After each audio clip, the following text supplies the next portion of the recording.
কুরবানি ঈদ চলে এসেছে আর কালা ভুনার রেসিপি হবে না, এই ব্যাপারটা অনেকটা অবিশ্বাস্য ব্যাপার।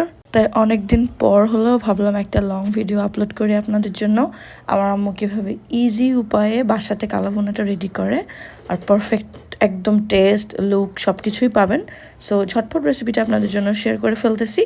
সো এখানে নর্মাল মশলাগুলো আম্মু রেখেছে, মাংসগুলা ভালো মতো ঝরিয়ে নিয়েছে। প্যানে দেওয়ার পরে সব কিছু একসাথে মিক্স করে নিতে পারেন।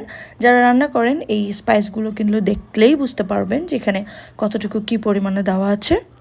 অ্যাজ ইউজুয়াল হলুদের গুঁড়া, মরিচের গুঁড়া, দারচিনি, তেজপাতা এগুলো অ্যাড করার পরে এখানে আদা রসুন পেস্ট অ্যাড করে দেওয়া হচ্ছে। তারপরে কুচি করে রাখা পেঁয়াজ থাকবে, অনেক পরিমাণে কিন্তু পেঁয়াজ ব্যবহার করতে হবে। এটা কিন্তু one of the main ingredient, দেখতেই পাচ্ছেন। আম্মু কিন্তু এখানে সব কিছু অ্যাড করে নিবে। এখন ভালো মতো করে এটাকে হাত দিয়ে মাখিয়ে নিতে হবে। এই স্টেপটা কিন্তু একটা মাস্ট হ্যাভ স্টেপ, এটা কিন্তু একদমই মিস করা যাবে না। এখানে অ্যানাদার মেইন ইনগ্রিডিয়েন্ট হচ্ছে সরিষার তেল। এটাও কিন্তু মাস্ট, মানে এটা একদম স্কিপ করা যাবে না। কিন্তু সবসময় চেষ্টা করবেন কালো ভুনাটা যেন সরিষার তেল দিয়ে রান্না করতে পারেন। সরিষা যত খাঁটি হবে তত বেশি টেস্ট ভালো হবে। দেখতেই পাচ্ছেন এখানে আম্মু সরিষার তেল হচ্ছে মিক্স করে নিচ্ছে। আমার আম্মু মোস্ট অফ দ্য টাইমে কিন্তু বিফ বা ডিফারেন্ট কাইন্ড অফ মাটন বা যাই থাকুক না কেন সেগুলো সরিষার তেল দিয়ে রান্না করার ট্রাই করে। এবার এটাকে আমার আম্মু ঢেকে দিবে। ইউজুয়াল মাংসের মতোই যেরকম রান্না হয় মাংসটাকে কষিয়ে নিতে হবে বা রান্না করে নিতে হবে, যেটাই বলেন না কেন। দেখতেই পাচ্ছেন মাংসটা দেখতে কেমন লাগছে।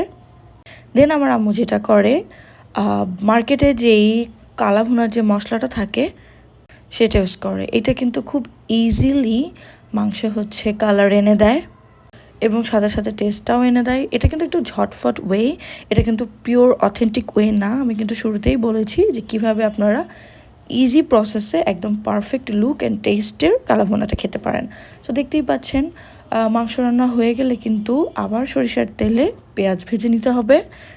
আমরা কিন্তু এখানে পেঁয়াজগুলোকে একদম বেরেস্তার মতো করে ফ্রাই করব না, এখানে হচ্ছে শুকনো মরিচও ফ্রাই করে নিতে হবে। দেখতেই পাচ্ছেন এটা নর্মালি ফ্রাই করা হয়ে গেছে। দেন এটাকে কাইন্ড অফ আমরা যে বাগার দেই, সিস্টেমটা অনেকটা বাগার দেওয়ার মতো। এটা কিন্তু one of the main step, এটা কিন্তু স্কিপ করাই যাবে না। এটা দেওয়ার পরে সাথে সাথেই ঢাকনাটা দিয়ে ঢেকে দিতে হবে যেন পেঁয়াজ আর তেলের যে গরম আর এটার যে নির্যাসটা এটা যেন বের না হয়ে যেতে পারে। তো অনেকক্ষণ ঢেকে রেখে দেওয়ার পরে কিন্তু আম্মু এটা ঢাকনাটা উঠিয়ে দেন একটু নাড়াচাড়া করে দিচ্ছে। আবার এটাকে আবারও রান্না করতে থাকতে হবে। আর কিছুক্ষণ রান্না করতে করতে কিন্তু কালারটা এরকম চলে আসবে। কালো ভুনা মানে কিন্তু ভাজা কালো মাংস না, এটা রান্নার প্রসেসেই ব্ল্যাক হয়ে যায়। সো আশা করি রেসিপিটা ভালো লেগেছে। আপনাদের সবাইকে ঈদের শুভেচ্ছা।